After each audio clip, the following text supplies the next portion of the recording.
what we're doing here. So we're here for the media launch, and in terms of what we're going to do for the awards that are different from last year is we're going to make them bigger and better. We're going to start to showcase a lot more organisations, a lot more people, trying to highlight a lot of stories.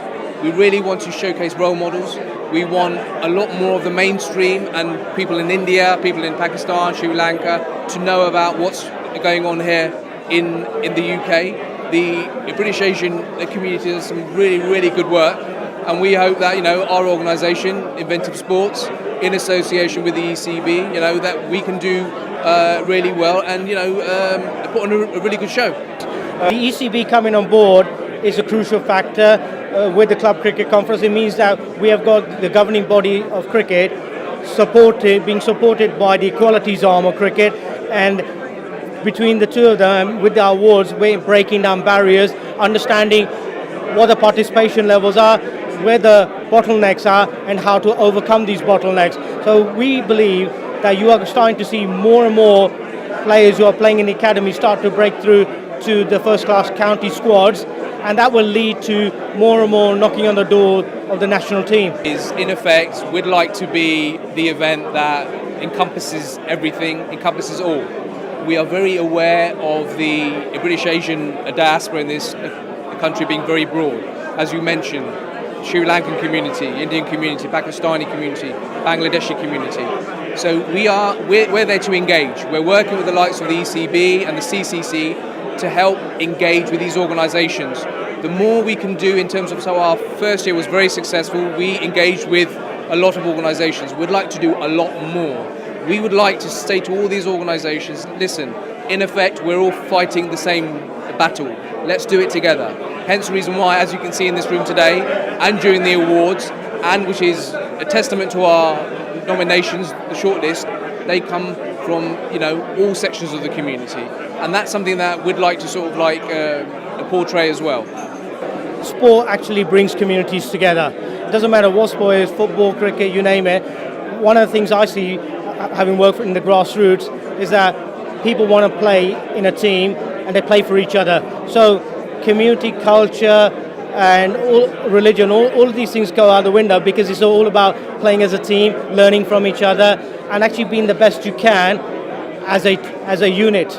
So I find that sport is the best way of actually bringing communities together, and I see all the time at the grassroots, and this event brings people together. It brings people to look at the inspirational role models, talk about the positivities that bring us together as a community. So it's all positive, and it's also inspirational. On that front, because you were talking about, there is a danger of there being quite a bit of segregation. Now, one thing that Wasim did say, and one thing that we are quite open about, is we will measure our success by hopefully in 2, 3, 5, 10 years' time, when we don't need these awards. We don't need these awards, but at the moment, we know that there is an issue, especially when you look at the grassroots of cricket. 35 to 40% are from a South Asian background. That is not replicated in county level, international level. So there's still some work to do, but all these organisations, the good thing is that we believe that we are engaging with these guys, and let's start to work towards that goal of not having these awards anymore, not having a particular South Asian initiatives anymore. Let's do that. Really at the beginning of last year, so 2014, we started our journey of much better understanding and engaging with the South Asian community at a very local level.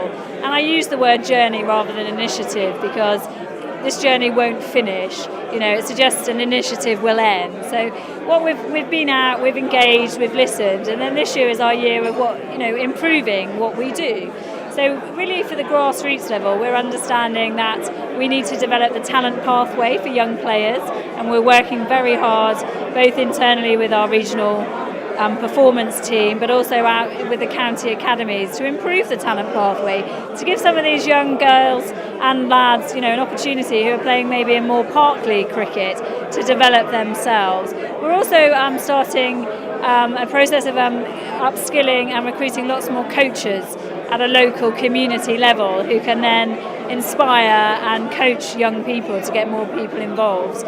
Being part of the Asian Cricket Awards is a fantastic way for us, the ECB, to join in the celebrations of what's going on in cricket across the British Asian community, right from grassroots up to a professional level. So it's a fantastic opportunity for us to do that. And what this South Asian strategy has done is it's forced a lot of the South Asian communities to start to actually stop acting like silos and looking out for themselves, but actually start to work together for the betterment of cricket in their communities and their cities.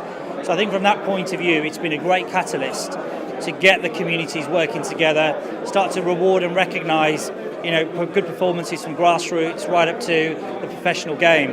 And hopefully now it will be the start of something in 5 years' time. There'll be no South Asian strategy. It'll just be a natural process that all the communities now are self-sufficient and are actually moving cricket on in their own areas. And it's brought to the forefront the contribution South Asians are making to cricket. It's a passion for the majority of South Asians around the country. So therefore, it's something that we've always enjoyed playing. We've always done well in it, but have had very small recognition in the past. And I think what the ECB and cricket has recognised that a lot more needs to be done. And certainly what's happened over the last year and a half has really started to raise the profile of cricket across the country amongst South Asians. But ultimately, like I said, is where we want to get to in the future, and a benchmark of success for us is there are no silo initiatives such as this pushing South Asian communities in cricket. It should be a natural integration into mainstream cricket in this country. It acknowledges the fact that acknowledges and celebrates some of the achievements. And interestingly, and it really came to me today about acknowledging some of the unsung stories and the unsung heroes that are involved within a game that I love. So the two go hand in hand, really. A game I love and a sort of cultural identity that I'm very familiar with.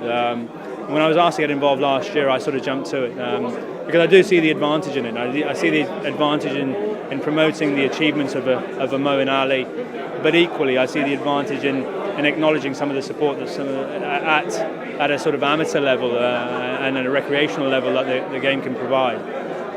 Sport can achieve so much, as we all know, but it can sort of achieve so much on a personal level. It can really help people. It can make their week, if you see what I mean. A lot of people from the Asian community that are passionate about cricket and watch cricket can't wait to get out and play cricket and stuff. And that to me is the best part of sport, and certainly the best part of cricket. It was what I grew up with. It was what I held on to throughout my career. And this, whilst there is a grand scheme in place, sort of manages to do that and it acknowledges people that are involved in that capacity.